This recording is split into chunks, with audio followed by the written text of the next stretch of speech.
Greetings. I hope everybody's doing okay. Now this is going to get around for starters. Banju kumeka video kano mwakalaba. Akajena Museveni. Wabula.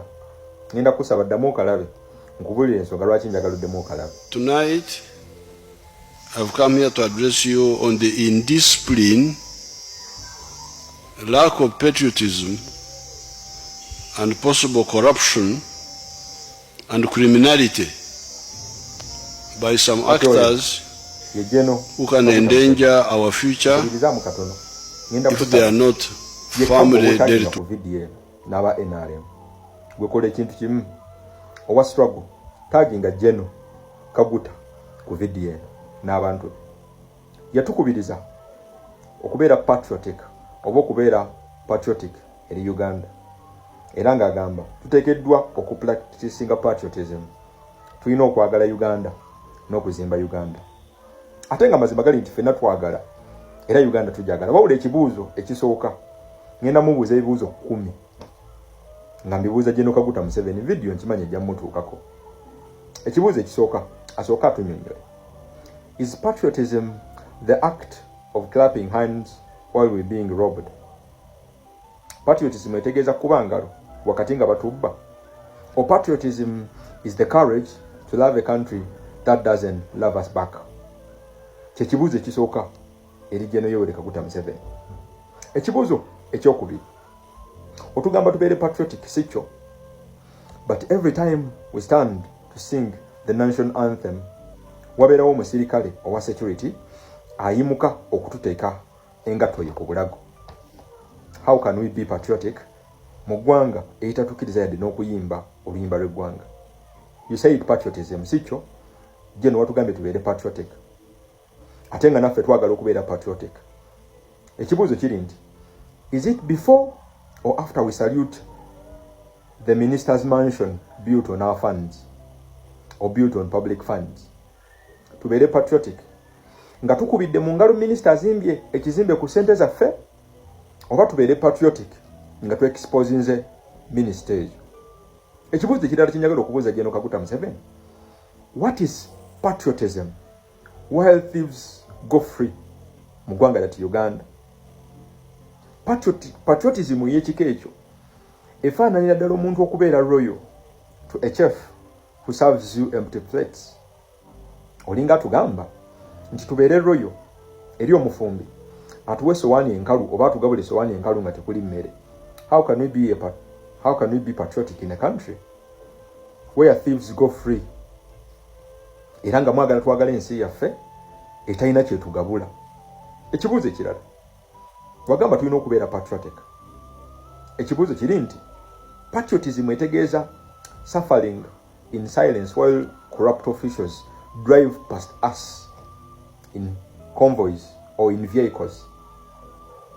Olinga tugamba nti patriotism gwe gy'opuliikinga etegeeza tusirike wakati nga tubbibwa era tetubaako kyetunyega wakati ng'eggwanga limeesingibwa. Is that the patriotism you're preaching, General? Kwe kwagala ensi okwopuliikinga? Ekibuuzo ekirala ekyokubiri, how can we be patriotic in a country where shouting against the corrupt gets you arrested faster than actually stealing? Tubeere tutya patriotic, twagale tutya ensi yaffe ng'okuwoganira n'okuleekanira abababba ensi yaffe kukutwaza mu kkomera mangu nnyo n'okusinga okubba kwennyini? Otugamba twagale nnyo ensi yaffe era ensi yaffe yebeesooka. Ekibuuzo kiri nti, how do you preach patriotism when the corrupt are rewarded within a country? Should we keep on waving the national flag to you and your government, or you simply telling us to wave goodbye to common sense? Olinga kyotegeeza patriotism wa kika ki ekyo ng'ababbi bakuzibwa mu ggwanga lyati Uganda? Olinga atugamba tusigale nga tuwuuba national flag eri gavumenti y'ababbi, oba olinga atugamba nti tuweeringe bye bye mu kutegeera oba ku common sense? Ekibuuzo ekirala, oyagala tubeere tutya patriotism nga mu ggwanga lyati Uganda it is much safer to embezzle billions than actually exposing one who embezzled the billions? kifuuse nti kiri completely okay and kiri completely safe omuntu okubba obuwumbi n'obuwumbi than ate okwogera ku muntu eyabbye obuwumbi. Kyekika kya patriotism kyoyagala tu practicing mu ggwanga lyatu Uganda. Ekibuuzo kiri nti ekirala, tubeere tutya patriotic in a country where a whistleblower needs a lawyer and a criminal gets a government post? Tubeere tutya patriotic gwe General Yoweri Kaguta Museveni oyagala twagala ensi yaffe n'omutima gwonna, aloopa oba alonkoma akoze ekikyamu ayingira komera, ate kisinga okwewuunyisa omukyamu n'akuzibwa. Obudde buno we fear to speak the truth more than actually stealing public funds. Omanyi lwaki? Because one leads to jail and the other leads to a government post. Otusiza abantu ku extent nga batyo okwogera amazima lwa nsonga amazima gagenda basindika mu kkomera, naye ate abantu batadde mu position nga kibanguyira okubba lwa nsonga gye bakoma okubba bagenda kuzibwa. Jeno oyagala tubeere patriotic, sikyo oyagala nnyo twagala ensi yaffe. Musiba mutugamba we should see something and say something, naye ate mu ggwanga lyatu Uganda obudde buno nga bwe tuli, saying something basing on what you've seen makes you or marks you a threat eri government yennyini gye wandiyambyeko okusolovinga criminality. How best can we be patriotic mu ggwanga lyatu Uganda? Mu ggwanga lyatu Uganda, you call the honorable after stealing a hospital budget, and then you termed divisive after exposing one who stole an hospital budget. Oyagala tubeere patriotic. Patriotism yo etegeeza kasirise nga tubbibwa, oba patriotism yo etegeeza ntuzinga emikono mu bbenga bwe mwagala?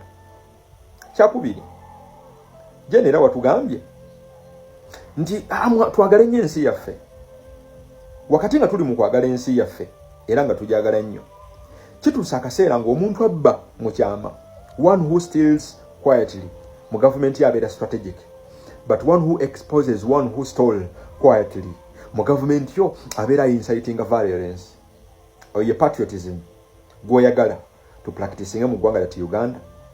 Kyakubiri, kituuse mu kaseera nga exposing a thief in uniform makes you meet the law, but a thief in uniform became the law.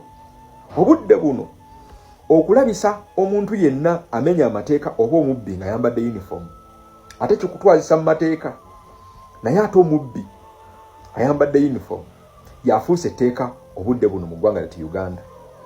Kyakubiri Jeno oba ekisembera ddala ekibuuzo, patriotism gw'obupuliikinga yono wano oyagala silence si mirembe, oyagala ba citizens bawulize oba toyagala ba citizens boogera direct eri authorities?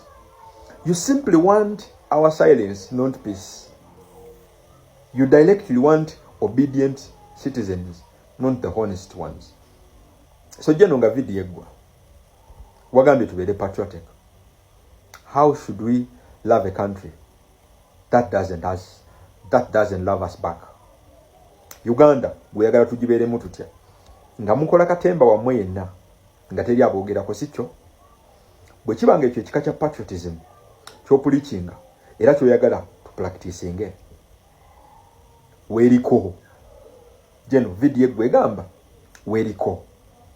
The patriotism fwe gwe tugenda okusigala nga twogerako, tugenda ku exposinga buli akola ekikyamu, oba kitukwasa oba tekitukwasa, tugenda sigala tuba exposinga. Wama teweerabira obeere bwoti 2026 Wolan Amagi J.